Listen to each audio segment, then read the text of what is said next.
Right now, as you lie in the deepening stillness of the night, your shoulders might be carrying a peculiar burning ache that feels entirely unearned.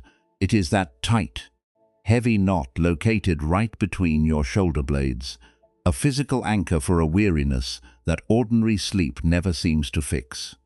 Perhaps you came to this space tonight because your spirit feels utterly depleted, hollowed out by the silent, exhausting labor of keeping everyone else around you comfortable. You might be the one who constantly scans the room, reading the subtle shifts in a partner's voice, absorbing the unspoken tension of a colleague, or frantically twisting your own needs into shapes that cause no conflict. You smile when you are heavy inside, you pretend everything is perfectly fine, and you take on the emotional baggage of the world because a quiet, terrifying whisper tells you that if you do not fix their discomfort, you will no longer be safe, or worthy, or loved.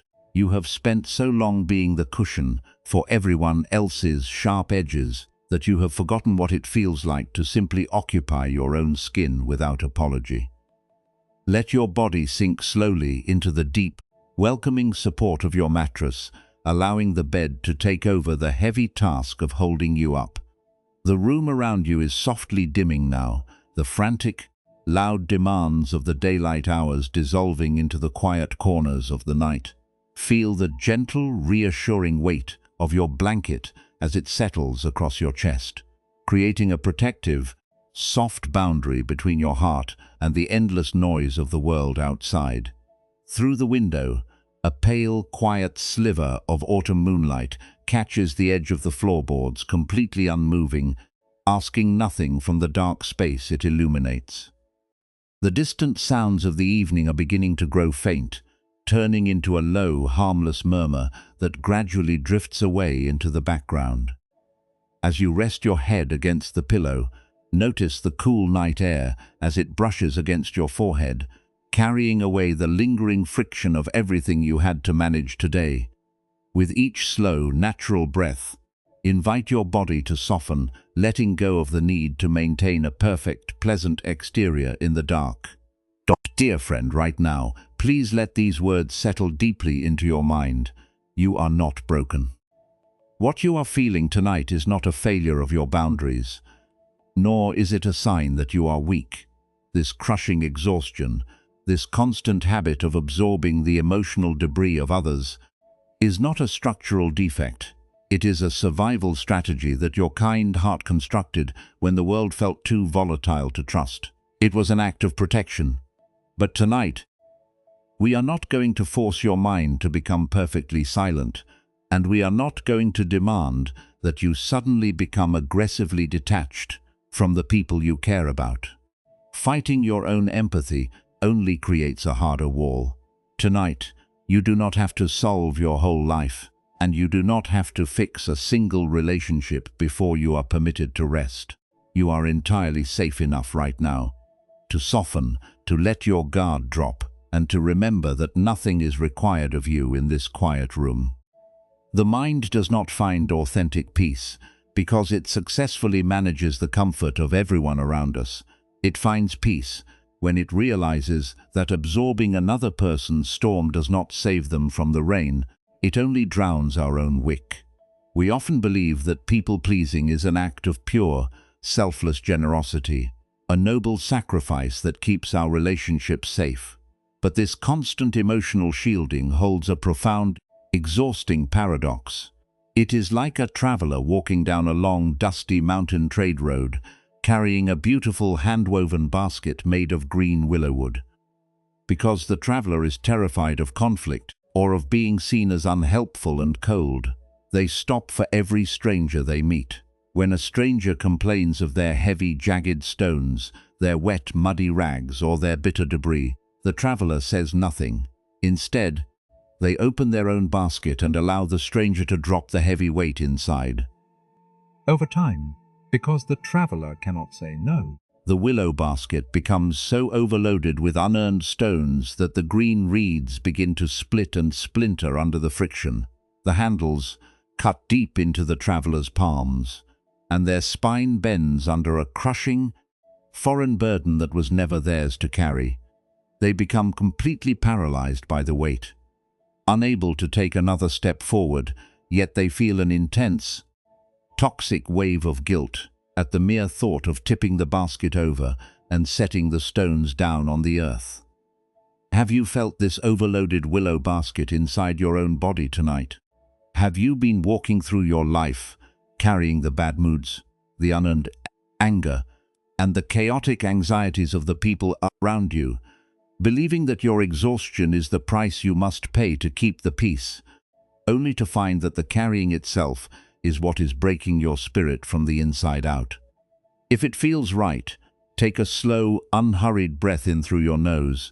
Simply yank the cool, crisp quality of the air as it expands the spaces around your upper back, and then let it slip out of your mouth with a long, soft, unrestricted sigh. There is no need to force your breathing to match an artificial pace. Just let your body breathe itself in the dark. You do not need to perform usefulness tonight. You do not have to earn your right to be still by fixing someone else's discomfort before the morning comes. You are safe enough right now to simply be a tired human being who has carried a foreign weight for a very long distance.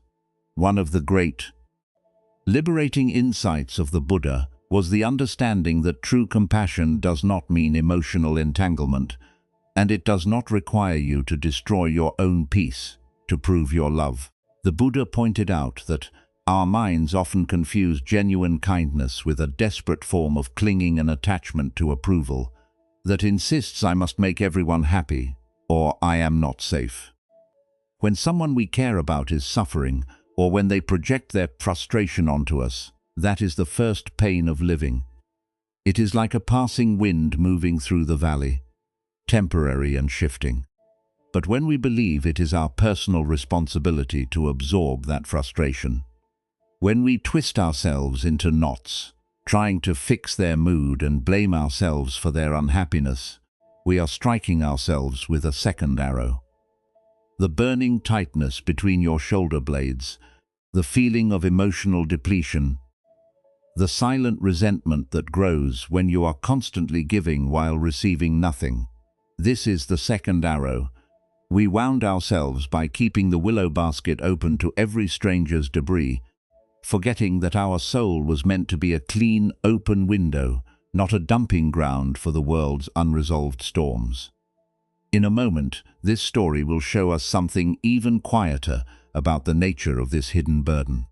We will journey deep into a low, reed-filled river valley during a cool autumn dawn, where an old willow weaver showed a very tired young traveler exactly what happens when we try to save everyone else from their own paths.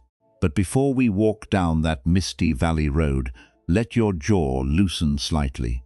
Separate your teeth. Release the small muscles around your neck and allow your head to sink fully into the pillow, letting go of the need to manage anything at all as we begin to listen. Deep within a low, reed-filled river valley, where the water moved so slowly it looked like a sheet of dark glass. The air smelled constantly of wet earth, crushed mint, and sweet willow bark. In this quiet basin, tucked beneath a canopy of ancient weeping trees, whose branches dipped directly into the moving current, stood a small, thatched hut. This was the home of Master Kenji, an old, quiet willow weaver whose fingers were thick and calloused from a lifetime of bending raw wood, and whose eyes held the calm, unhurried depth of the river itself. Master Kenji worked entirely in silence, his breath moving in harmony with the rhythmic creak of the green reeds as he shaped them into vessels for the valley folk. He possessed an extraordinary stillness, sitting for hours on a woven mat, his hands knowing exactly how much pressure a green shoot could take before it would snap. To this quiet river valley came Sora, a young man who had spent his entire life traveling between the high mountain towns and the busy low markets. Sora arrived at the weaver's hut on a cool autumn dawn, but his posture was completely rigid, his shoulders hoisted high toward his ears, as if he were bracing against a perpetual wind. His hands were raw, and across his chest hung the thick, fraying strap of a large hand-woven willow basket. Sora's inner life was consumed by a quiet, unrelenting torment. Throughout his travels, he had become the person everyone turned to with their burdens. Whenever a merchant was angry, whenever a family member was anxious, or whenever a stranger along the road complained of their heavy, jagged stones and muddy rags, Sora would instinctively step forward. He would smile warmly, mask his own fatigue, and allow them to drop their complaints, their fears, and their unresolved conflicts directly into his care. He believed, with an exhausting sincerity, that if he did not absorb their storms, he would be cast out, abandoned, or deemed entirely worthless. He had become a repository for the world's debris, and his body was beginning to break under the strain. Master Kenji did not ask Sora for his name or his history. When the young traveler collapsed onto the wooden bench outside the hut, the old weaver simply glanced at the massive basket resting against Sora's hip. The green willow reeds of the basket were severely splintered, the weaving pulled so taut that the individual fibers were fraying into pale, sharp hairs. The bottom of the basket bulged dangerously, heavy with a collection of dark, jagged river granite and damp, foul-smelling cloaks that Sora had gathered from travelers over the last 3 days. Sora's breath was shallow, his teeth clenched so hard that a tiny muscle in his jaw throbbed rhythmically in the grey dawn light. Master Kenji stood up slowly, his knees making a soft popping sound that blended with the rustle of the river reeds. He walked to the edge of the water, cut a fresh, long shoot of green willow from a nearby branch, and brought it back to the bench. He sat down directly across from Sora, placing the green shoot across his own knees. "Let me see your hands, young traveler," Kenji said softly, his voice low and raspy like the movement of pebbles in a shallow stream. Dotso reached out his arms, his fingers trembling slightly. His palms were deeply indented, marked by thick red welts, where the coarse willow handles of his overloaded basket had been cutting into his flesh for miles. He could barely straighten his fingers. Master Kenji did not apply ointment or offer words of pity. Instead, he took the fresh green willow shoot from his knees and handed it to Sora. "Hold this by the 2 ends," the old man commanded gently, "and bend it until the 2 tips touch." Sora took the green wood, his knuckles instantly turning white as he forced his aching hands to squeeze. He began to pull the tips together, his shoulders tightening further, his breath catching in his throat. The willow shoot was remarkably flexible, bowing into a beautiful, smooth crescent, its green bark smelling of early rain. "Breathe, Sora," Master Kenji whispered, his grey eyes locked on the young man's rigid face. "Bend it further," Sora grunted, his teeth grinding together as he forced the tips closer. He wanted to show the master that he was strong, that he could handle the pressure, that he was capable of holding whatever was demanded of him. But as the tips came within an inch of each other, the green wood reached its absolute limit. With a sharp, loud crack, the fibers splintered in the middle, the raw, white interior of the shoot bursting outward, stinging Sora's palms as the broken pieces went limp in his hands. Sora dropped the broken wood, looking down at his hands, his chest heaving as a sudden wave of hot frustration rushed into his face. "It broke," Sora whispered, his voice tight and defensive. "You asked me to force it too far. It is impossible to hold that much shape without splitting." Master Kenji reached down and picked up one of the broken pieces, turning the splintered white wood over in his calloused palm. "The willow is the most patient wood in the valley, Sora," the old man said softly, his voice carrying the calm rhythm of the lapping river. "It survives the winter floods not because it is iron, but because it knows how to yield to the current. It can bow until its leaves kiss the mud, and when the water recedes, it rises back toward the sun, unbroken." The old weaver paused, letting the cool autumn wind move through the tall river reeds, filling the silence between them with a long, soft rustle. In a moment, this story will show us something even quieter about the nature of the weight we carry in our own chests. Master Kenji reached across the bench and placed his hand gently over the splitting handle of Sora's massive, overloaded basket. But even the greenest willow cannot remain flexible when it is forced to become a prison for stones. Kenji continued, looking directly into Sora's wide, tired eyes. Look at your basket, Sora. Look at the jagged granite and the wet, heavy rags packed tightly into these reeds. None of these stones belong to you. You did not dig them from your own fields. And you did not weave these muddy cloaks to keep your own shoulders warm. You gathered them from every troubled merchant and complaining stranger who crossed your path because you are terrified of what will happen if you leave them to walk their own roads.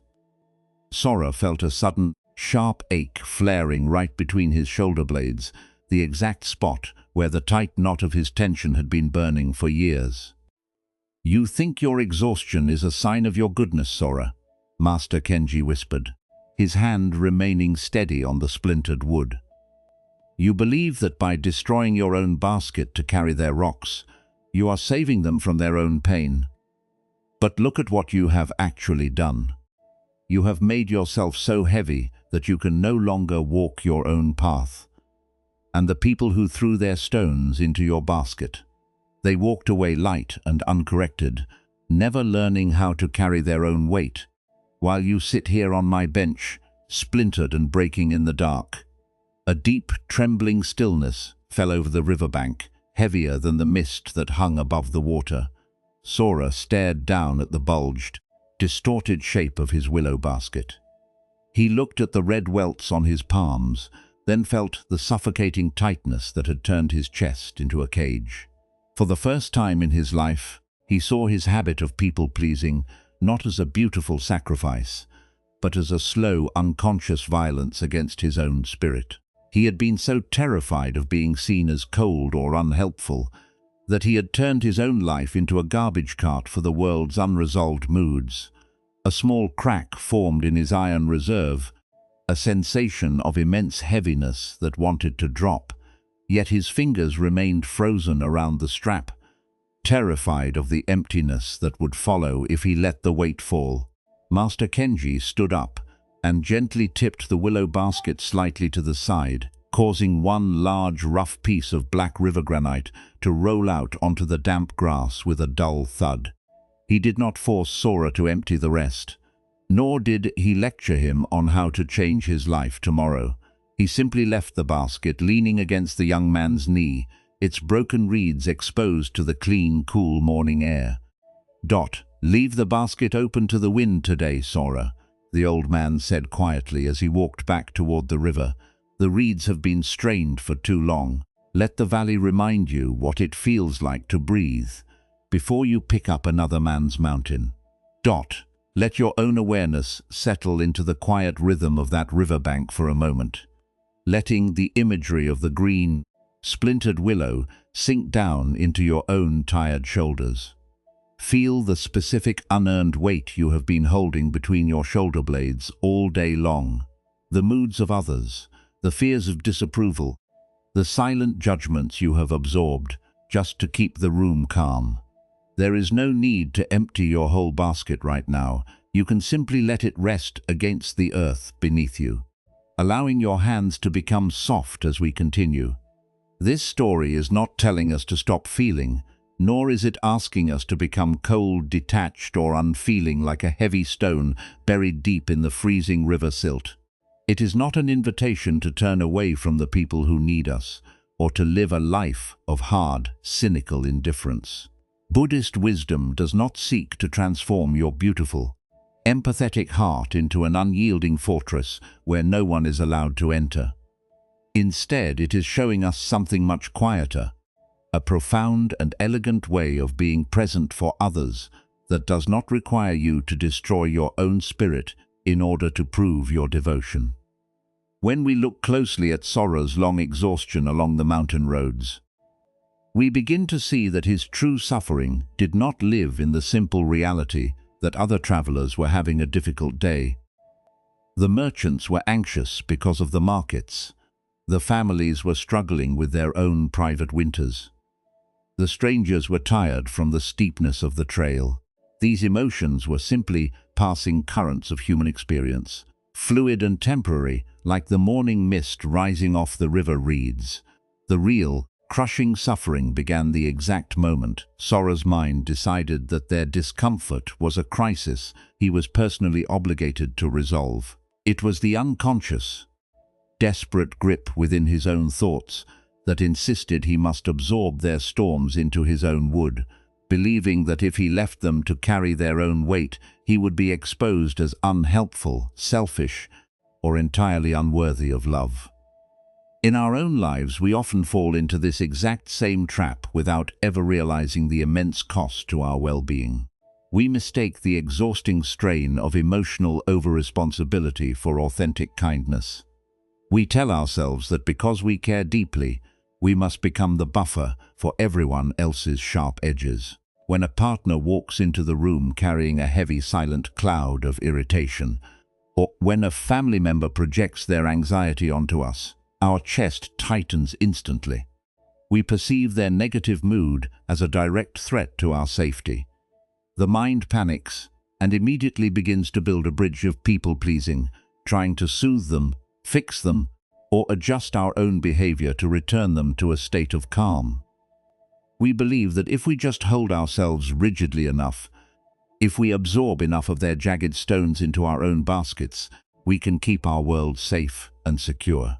But this is the great illusion that exhausts the spirit. One of the great insights of the Buddha was the translation of this desperate gripping into a modern understanding of how we create our own inner bondage. In traditional teachings, this pattern is recognized as a deep attachment to approval, a profound craving for a specific external outcome that says, if the people around me are not completely happy and comfortable, I am not permitted to be at peace. We become addicted to managing the emotional climate of our environments, using our empathy not as a gift of connection, but as a radar system to protect ourselves from the perceived danger of conflict or disapproval.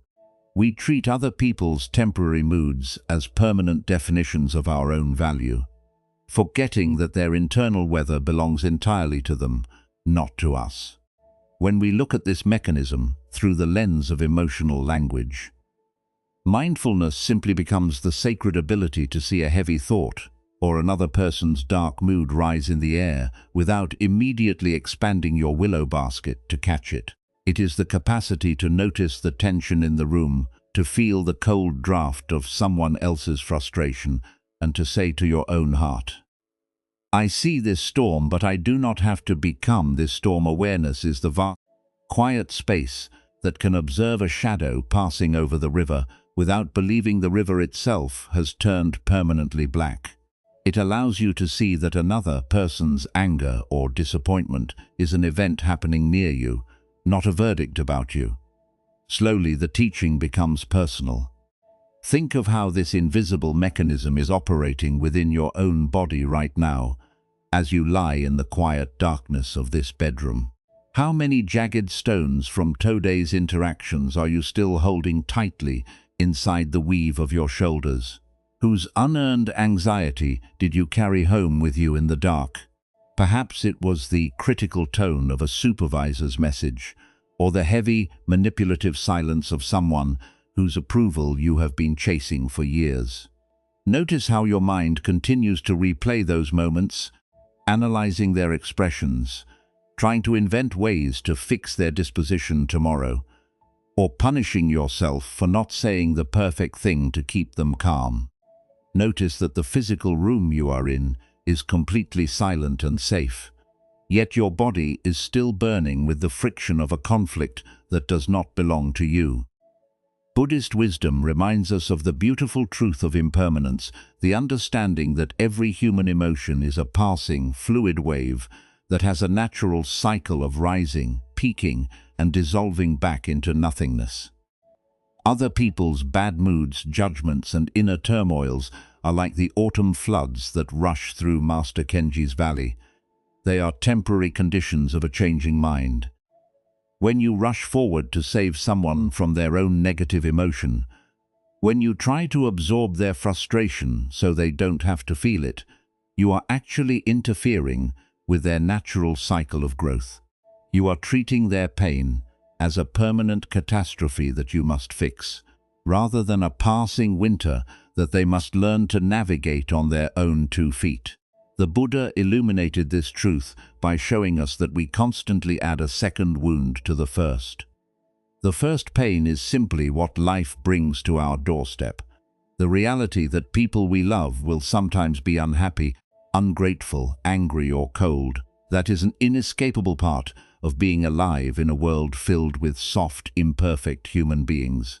We cannot always control the first pain, we cannot force everyone to be gentle with us, and we cannot ensure that our environments will always be peaceful. But the second pain is the massive, splintering burden we construct when our own mind insists that their unhappiness is our personal failure.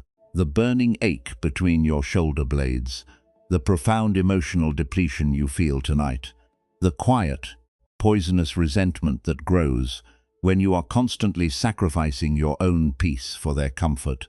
This is the second wound.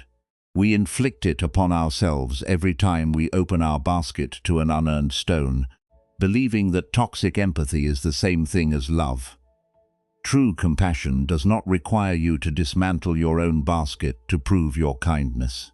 Genuine love is not a splintered reed, it is the capacity to stand completely steady by the riverbank, functioning like a flexible willow tree that allows the high wind to pass straight through its branches without being uprooted by the storm.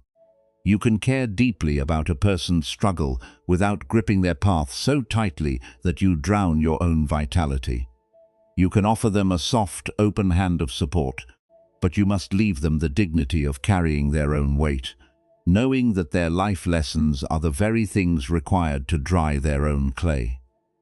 In a moment, this wisdom will guide us into a quiet internal space where we can begin to experience this freedom firsthand.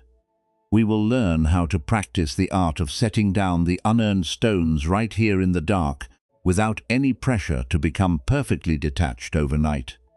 But as we prepare to enter that quiet practice, let yourself absorb the soft reassurance that you are not responsible for fixing the entire universe tonight. You do not have to be the emotional cushion for the world while you are trying to sleep.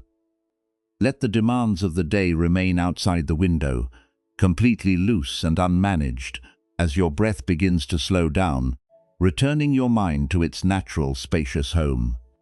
If it feels right to you, let your attention drift completely away from the world of names, numbers, and logical explanations, allowing it to settle deeply into the heavy, unmoving reality of your physical body right now.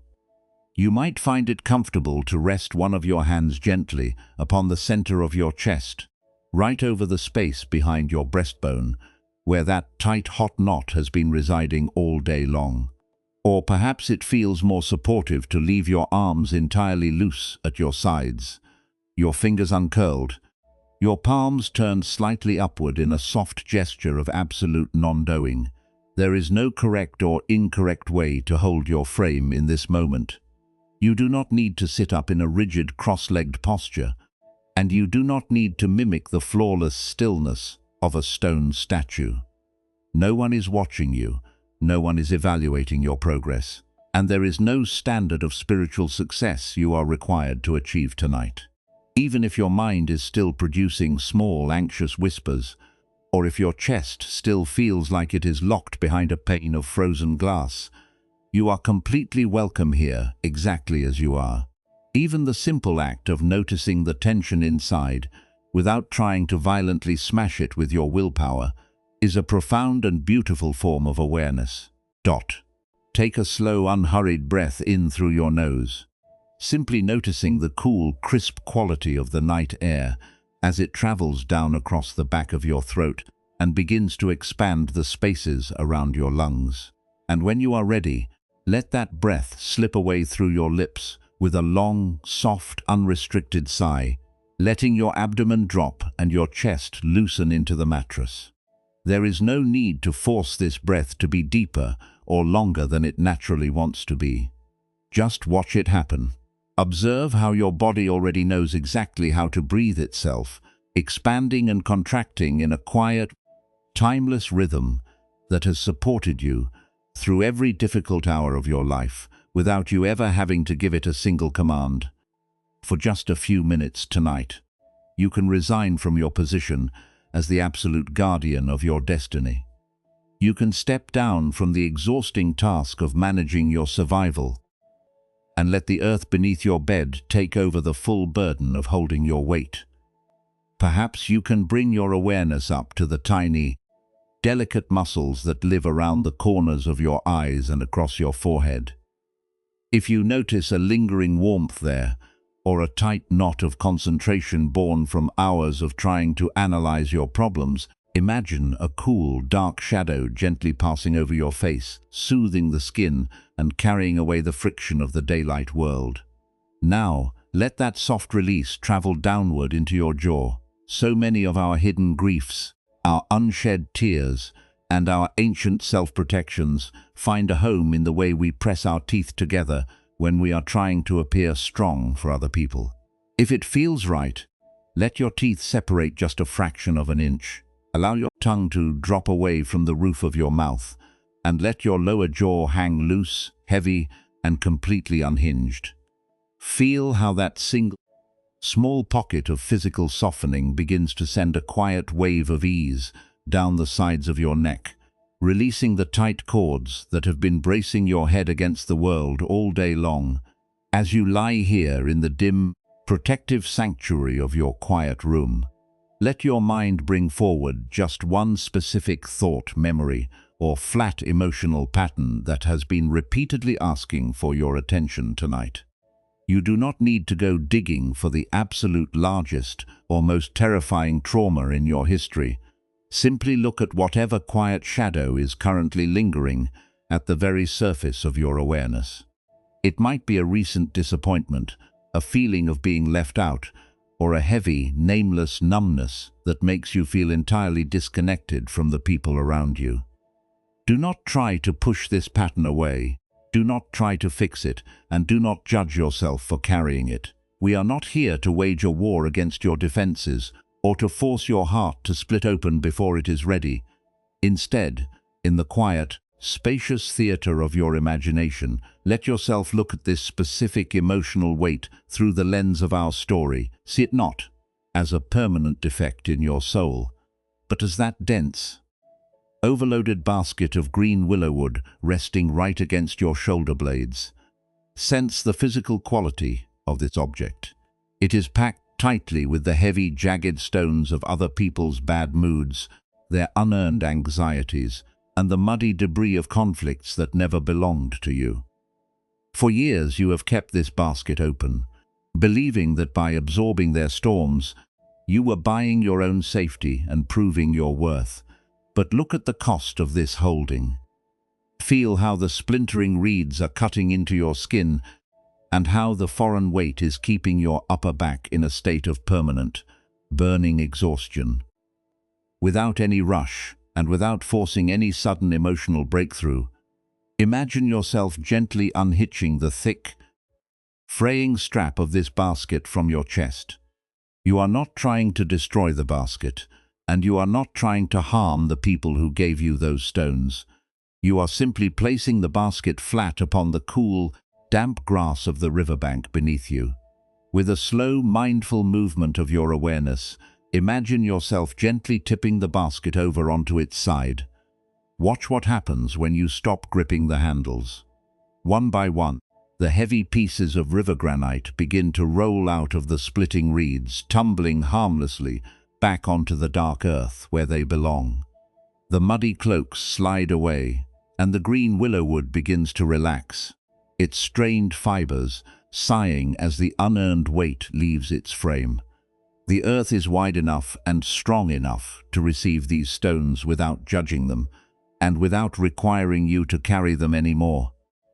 In a moment, this story will carry us higher up the mountain trail, away from the low river valley, to see what happens when our inner awareness is tested by a sudden storm at a crowded trade crossroads. But right now, there is absolutely nothing you need to accelerate. Healing is not a violent wind that shatters the green wood. It is a quiet, patient emptying out. A soft willingness to let your boundaries be held by the spaciousness of the present moment without calling it a mistake. You do not need to change your entire life tonight to be free, and you do not need to fix every relationship before you are allowed to sleep. You are entirely safe to simply be right here, breathing in the darkness, letting the heavy splinter dissolve into the quiet currents of the room. Your hands are empty, your shoulders are slightly wider, and you are permitted to let go of the struggle as we drift deeper into the night. The quiet lessons of the river valley remained with Sora like a faint fragrance of green willow bark, but the deeper test of his boundaries was waiting just beyond the misty ridge, where the calm of Master Kenji's hut ended and the chaotic world began again. After weeks of practicing how to empty his basket by the water's edge, Sora had to journey to the great crossroads market at the center of the province. This was not a place of soft reeds and slow-moving streams. It was a sprawling, restless junction where mountain paths met valley highways, choked with heavily laden wagons, shouting merchants, weary soldiers, and desperate travelers all rushing to outrun the coming winter. By the time dusk fell, a massive, unyielding autumn thunderstorm broke over the ridge, turning the dirt roads into torrents of black mud and forcing hundreds of stressed, short-tempered strangers to cram themselves into the shelter of the main crossroads caravan inn. Sora pushed his way through the heavy oak doors of the inn, seeking refuge from the icy deluge. Inside, the air was suffocatingly thick, smelling of wet wool, stale beer, burning pine wood, and the damp, sour odor of packed, exhausted humanity. The noise was deafening: benches scraping against stone floors, card players slamming their fists on tables, and families weeping in the dark corners. Because the inn was entirely over capacity, tempers were frayed to the breaking point.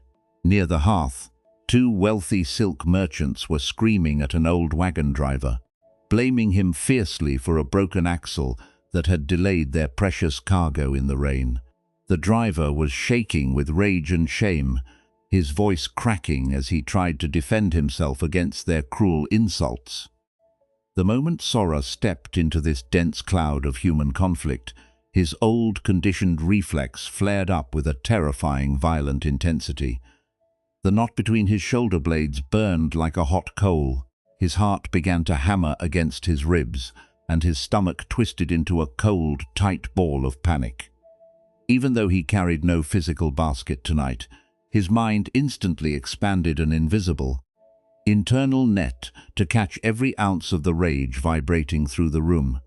He felt an overwhelming, desperate urge to step between the screaming merchants and the weeping driver. He wanted to apologize on behalf of the driver, to offer his own meager savings to appease the merchants, to smile, to smooth things over, to perform whatever frantic emotional contortions were necessary to quiet the shouting. The anger in the room felt like an absolute emergency, a direct threat to his own survival. He believed that if the room remained toxic, his own soul would suffocate under the weight of their unhappiness. Standing paralyzed near the door, his breath shallow and trapped in his throat, Sora felt a soft, cool hand gently touch his forearm. He turned and found himself looking into the steady, unblinking eyes of Sister Rin, the keeper of the Crossroads Inn. She was an old nun who had spent 40 years managing the chaotic tides of this house, her face smooth and calm like a river pebble, her grey robes clean despite the mud outside. She carried a heavy, dark slate oil lamp in her palm, its wick burning with a remarkably clear golden flame that cast a tranquil light across the threshold. Without saying a word, Sister Rin guided Sora away from the screaming crowd, leading him to a small, low wooden counter in the quietest corner of the common room. She placed the dark slate lamp on the wood between them. In a moment, this story will show us something even quieter about how we preserve our internal warmth when the world grows loud. Sora collapsed onto a stool, his shoulders trembling, his fingers tightly interlaced as he tried to block out the sounds of the dispute by the fire. "Sister Rin," he whispered, his voice trembling with exhaustion, "how can you bear to live in this place? The anger in this room is heavy enough to break a man's back. I can feel their rage entering my skin like needles. If I do not find a way to fix their argument, I feel as though the walls of this house will collapse upon my head. I want to save that driver, I want to satisfy those merchants, but I am entirely empty." Sister Rin did not look toward the shouting merchants, nor did she tell Sora to calm down. Instead, she reached into a wooden bucket beneath the counter and pulled out a small earthen cup filled with cold water. With a slow, deliberate movement, she raised the cup and poured the water directly over the burning slate oil lamp. Sora gasped, instinctively leaning forward to protect the flame, expecting the water to hiss, drown the wick, and plunge their corner into absolute darkness. But as the stream of water struck the lamp, a remarkable thing happened. The body of the lamp was carved from a single block of dark, highly polished slate that had been seasoned with deep mountain oils for many decades. Because the stone was completely smooth and saturated with oil, it possessed no pores to trap the moisture. The water could not cling to it, could not penetrate its surface, and could not reach the elevated channel where the oil fed the wick. The cold water simply beaded up instantly, sliding effortlessly down the dark, sloping sides of the stone, dropping off the base onto the wooden counter without leaving a single trace behind. The golden flame did not even flicker, it continued to burn with an absolute, undisturbed clarity, shining straight through the falling drops. "Look closely at this stone, Sora," Sister Rin said, her voice a low, soothing hum that seemed to cut straight through the roaring din of the tavern. "This lamp does not hate the rain. It does not build an iron wall to push the water away from the room, and it does not try to change the nature of the storm outside. It sits right in the middle of the deluge, fully exposed to the moisture." The old nun reached out her finger, tracing the smooth, oiled side of the slate where the water had just fallen. It was completely dry, but because it is smooth, oiled, and self-contained, Rin continued softly, looking deeply into Sora's tired eyes, "the water has no power to enter its core. The rain can touch the stone, but it cannot become the stone. The lamp does not make it its personal mission to dry the courtyard before it is willing to shine. It understands that its only duty in this thunderstorm is to keep its own small wick burning clearly, providing a point of orientation for anyone who wishes to step out of the dark." Sora looked from the steady golden flame to the shouting merchants by the hearth, whose voices were rising to a fever pitch.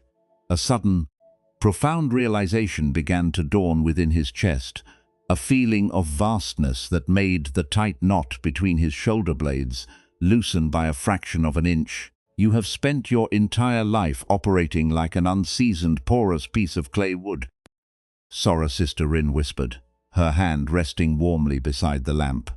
"Whenever a storm breaks around you, you believe that true kindness means absorbing every drop of the rain into your own fibers.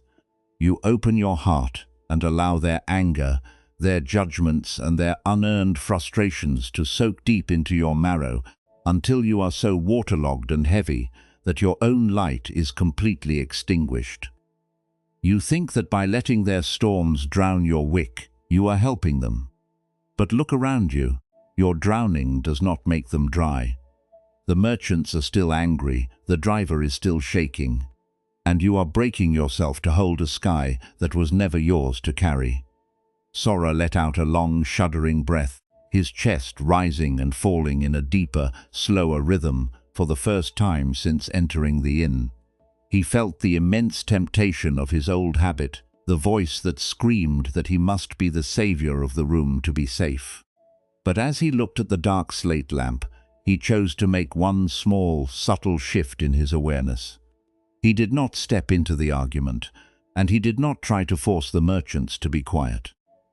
He did not pretend that the conflict was not happening, and he did not judge himself for feeling the sharp prick of anxiety in his stomach. Instead, he simply sat on his stool and allowed the noise to exist without making it his fault. He breathed in the smell of the wet wool. He heard the harsh timbre of the shouting, and he let those sensations wash over his mind like water, sliding down the polished sides of the oiled slate. He stopped his thoughts from leaping across the room to fix the driver's shame. He returned his awareness completely to the small, solid circle of wood beneath his own elbows. He allowed the travelers to have their anger, recognizing that their storm was their own path to walk, their own stone to carry, and that his only true offering to this chaotic house was to remain steady, soft, and completely unbroken in his own corner. The argument by the fire did not magically end because Sora found his boundaries. The merchants continued to scream for another hour before collapsing into an exhausted silence upon their benches. The room remained crowded, loud and uncomfortable all through the long midnight hours. But Sora was no longer walking through a prison. He sat quietly by the counter, his hands resting loose and open beside the dark slate lamp, his posture flexible like a willow reed that allows the gale to howl through its leaves without snapping the stem. He had stopped trying to solve the crossroads before he could rest. He allowed the uncertainty and the noise of the tavern to drift through the air like smoke, while his own spirit remained firmly grounded on the single stone of the present moment, waiting patiently for the dawn. When we look deeply into the mechanism of our own suffering, we begin to see that this internal hardening is not an accident. It is a highly intelligent, deeply ingrained defense mechanism created by a heart that has been bruised by the unpredictability of living. We look at the misty, unmapped stretches of our own future, or the painful memories of times we were left unprotected, and a quiet panic takes root behind our eyes. In a desperate attempt to ensure we are never caught off guard again, our intellect steps forward as a fierce guardian. It begins to spin endless webs of conceptual thought, trying to analyze every variable, replay every mistake, and anticipate every possible failure. We believe, with a profound and exhausting sincerity, that if we just hold ourselves rigidly enough, we can outmaneuver the storm. But notice the quiet, devastating cost of maintaining this constant inner shield.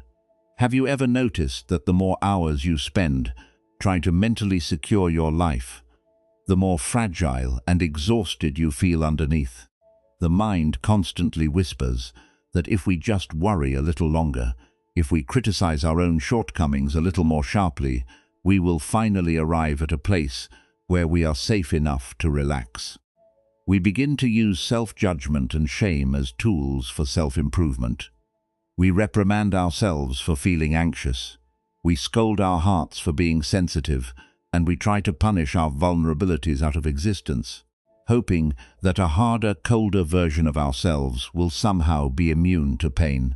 This is the exact moment where the mind begins to turn its own protective patterns into a rigid identity. We no longer just feel a passing wave of fear, we begin to define ourselves as an anxious person. We no longer just encounter a period of emotional numbness, we believe that we have become cold, broken, or permanently detached from the world.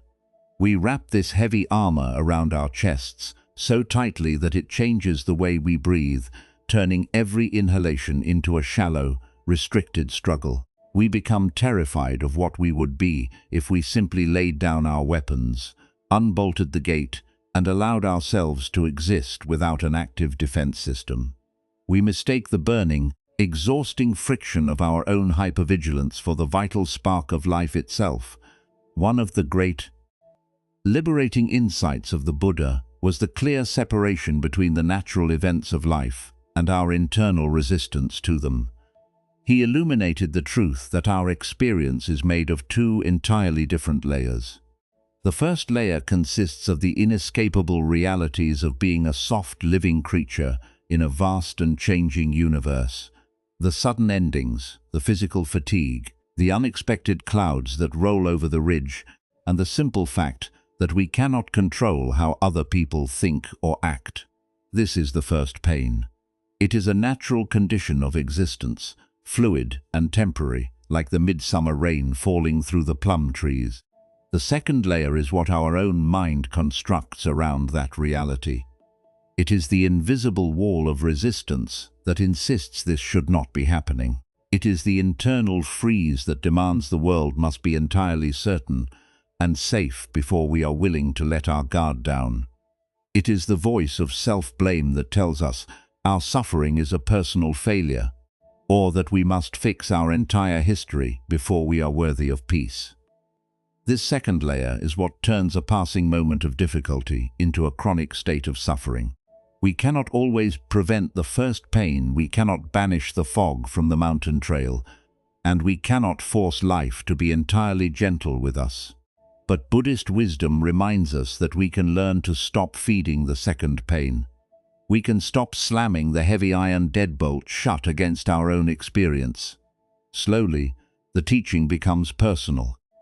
Think of how this mechanism is operating within the quiet space of your bedroom right now.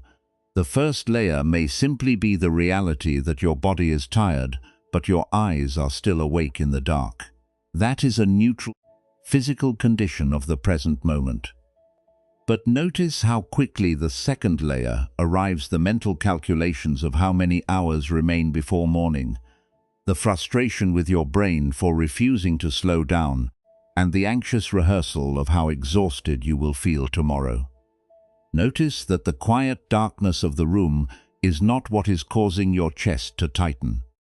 It is the story about the wakefulness that is creating the heat in your forehead. The suffering is not born from the night, it is born from your demand that the night look differently. True peace is not the absolute absence of difficulty, nor is it a magical static state where you will never encounter an anxious thought or a painful memory again. If you are waiting for your outer life to become completely smooth, or for your inner mind to become perfectly wall-less, before you give yourself permission to rest, you will be waiting forever. Peace is not a destination at the end of a clear path. It is an entirely different relationship with the difficulty itself.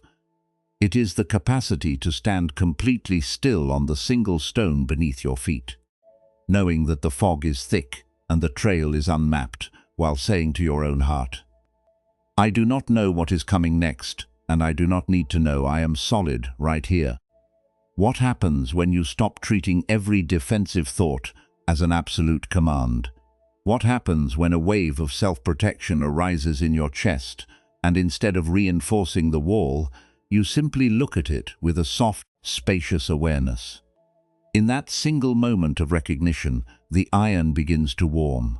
You are no longer the prisoner trapped inside the fortress, and you are no longer the heavy deadbolt frozen by its own rust.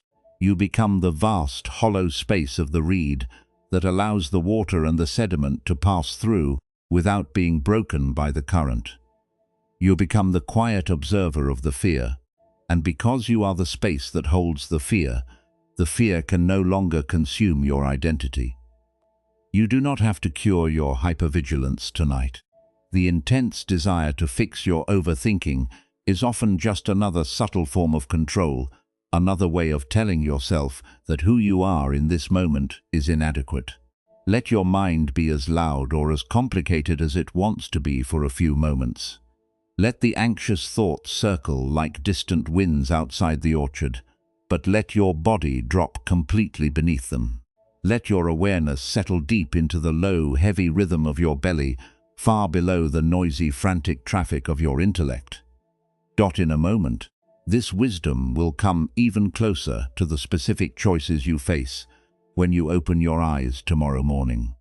We will see how this ancient perspective of the hollow reed and the single stone applies directly to the modern rhythms of your everyday life, to the messages that go unanswered, the pressures of your daily labor, and the moments where you feel guilty for simply needing to rest. But as we prepare to bring this teaching home, there is absolutely no conclusion you need to reach, and no breakthrough you need to force. Let the sounds of these words wash over you like a warm midsummer rain, leaving your heart a little softer, a little wider, and completely permitted to release its guard. Now let this ancient wisdom of the crossroads in, and the slate oil lamp move quietly down into the specific rooms, digital screens, and unspoken pressures of your modern everyday life.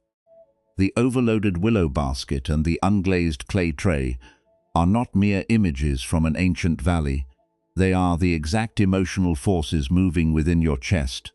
When you open your eyes to a barrage of notifications in the early morning, and when you place your phone on the nightstand at the end of an exhausting day. We do not listen to these parables to escape our current world, but to learn how to walk through its hyper-connected demands without letting our hearts splinter into pieces. Think of how frequently you find yourself opening your basket to catch a stone that was never meant for you during an ordinary afternoon.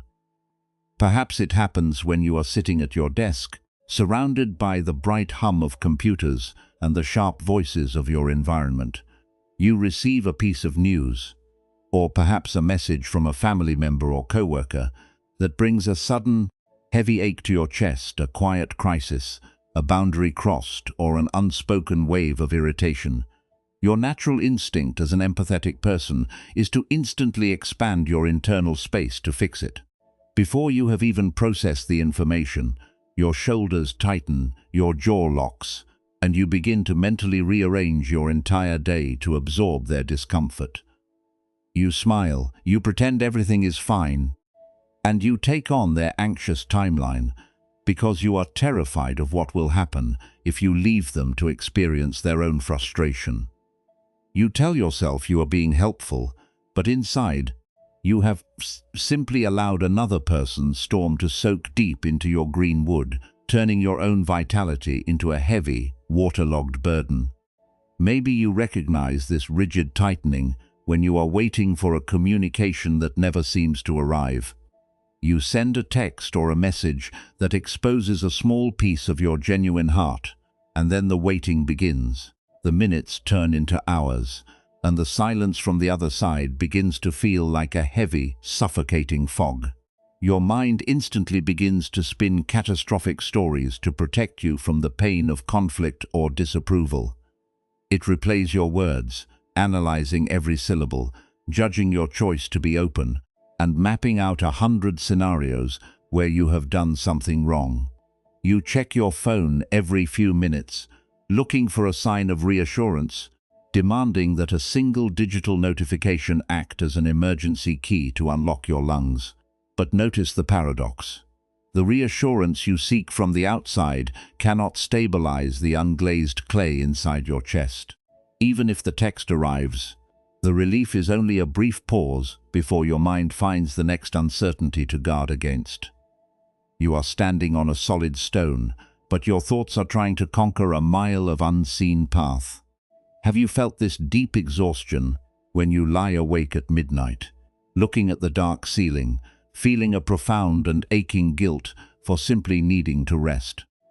We live in a world that treats human life like a machine that must constantly produce, achieve, and display its usefulness. You look at the curated, polished timelines of the people around you, and a quiet shame whispers that you are falling behind, that you are not doing enough, or that you are personally responsible for the happiness of everyone in your orbit. You want to close your eyes, your bones are crying out for a moment of genuine surrender, but a restless thought stands over your bed like a harsh master, telling you that you have not earned the right to sleep until you have solved every problem and secured everyone's comfort. Buddhist wisdom reminds us of a beautiful, liberating truth. You can rest without earning it. Rest is not a luxury you receive after you have successfully fixed the entire universe. It is the natural, spacious ground upon which your healing is built. You do not have to be the emotional cushion for the world while you are trying to sleep. You can care deeply about the people in your life without gripping their emotional state so fiercely that your own green reeds begin to split from the strain. Tomorrow, When you step back into the noise of the daylight world, peace is practiced not by escaping your relationships, but through very small, poetic shifts in your attention. When a wave of anxiety or an oncoming shadow of someone else's bad mood hits your chest, you do not have to immediately open your basket to catch it. You do not have to smile through the heaviness, and you do not have to use self-judgment to force yourself into a state of perfection. You can choose to do what Sora did at the chaotic crossroads counter. You can stop. You can take one deep, conscious breath before you answer, before you apologize, and before you reach for your phone for reassurance. A single, unhurried breath before you stretch your net to save someone from their own lesson is an act of supreme spiritual wisdom. In that tiny pause, you are refusing to strike yourself with the second arrow. You are acknowledging the first pain, the reality that someone around you is unhappy or uncomfortable, but you are refusing to turn their discomfort into your personal failure. You are allowing yourself to be like Sister Rin's dark slate lamp, completely smooth, seasoned, and self-contained. The water of their frustration can touch the outer edges of your day, but it has no power to penetrate your core or drown your golden wick. You are remembering that not every anxious thought deserves your obedience, and not every heavy feeling is a command that you must follow. You can live through an uncertain day one single stone at a time. If you do not know how a relationship will unfold, or if you feel a wave of fear about the future, you do not have to exhaust your spirit trying to think your way through the cloud. The fog cannot paralyze you if you stop demanding that the mountain reveal its ending before you take the next step. You only need to tend to the single patch of earth currently beneath your sandals. If you can be fully present with the warmth of your morning tea, or the physical sensation of your breath moving behind your ribs, or the simple weight of your feet walking across the floor, you already possess everything required to remain steady. You can let go of the need to control the room without disappearing from the room. Tonight, as you rest in the quiet sanctuary of this bedroom, realize that the day you left behind is entirely finished. The conversations have reached their natural conclusions, the messages have taken their current shapes. There is absolutely nothing you can fix, rewrite, or secure between this hour and the dawn. The world is fully capable of continuing its long, slow turning without your constant management. You can let the unearned stones roll out of your willow basket, allowing them to tumble harmlessly back into the dark earth. Your only calling in this moment is to let your shoulders drop, to let your breath become wide, and to permit your mind to drift effortlessly into the deep, unguided spaces of rest. In a moment, our journey will bring us to the final, stillest part of the night, where the stories and the parables dissolve completely into the quiet landscape of your sleep. You do not need to memorize these lessons, and you do not need to carry the weight of the crossroads into your dreams. Just let your awareness become as open and unpolished as the river valley, letting the demands of the day fade away like a harmless echo in the midnight air. The room has grown completely still now, the deep, velvet shadows of the late hour stretching long and soft across your floorboards. Outside, the great world is quietly closing its eyes, the distant sounds of traffic and life fading into an absolute murmur, like water sinking deep into the dark mountain earth. Through the pane of your window, the pale silver moonlight falls across the room, perfectly motionless, unblinking, asking nothing from the space it touches. Let your body drop just a fraction deeper into the support of your bed, feeling the heavy, dependable warmth of your blanket as it cradles your frame. There is no longer any need to guide your breathing, no longer any need to count the inhalations or measure the depth of your chest. Just let your lungs move in their own natural, quiet rhythm, a soft, effortless tide that flows in and out of your body like a warm autumn breeze, rustling through the gnarled branches of a plum orchard at midnight. You have permission to stop solving your life for tonight. The heavy, unyielding slate of your daily struggles has been set down on the floor of this room, and its surface is now completely blank, undisturbed by the frantic carvings of your intellect. The long, unmapped trail of tomorrow does not need to be walked before the sun rises. Let the fog remain thick upon the high ridges. Let the future remain beautifully hidden in the white mist. And let every unresolved question rest quietly in the dark without an answer. The universe is wide enough and kind enough to hold all of your uncertainties while you sleep. The people you worry about, the mistakes you have been replaying, the endless calculations of whether you are doing enough, all of them can be left on the threshold of this evening, resting quietly on the coarse, porous clay of the present moment. You do not need to carry a single brick of that fortress across the border into your dreams. Let your jaw soften completely, allowing the lower teeth to drop away from the upper teeth by a tiny, weightless space.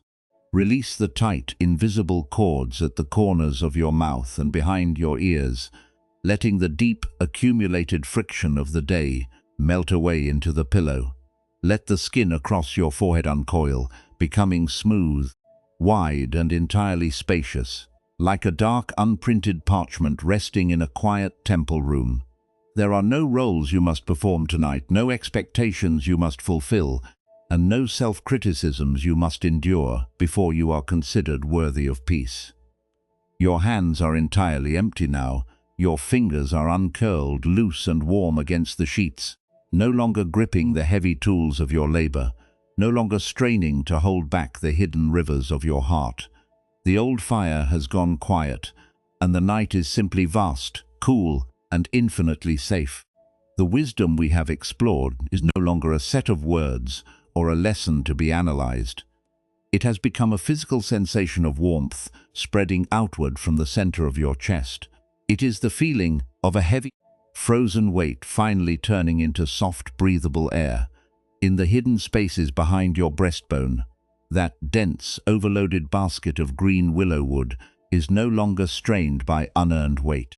It is resting under the open sky, and the warm midnight wind is gently carrying away its dark, saturated density.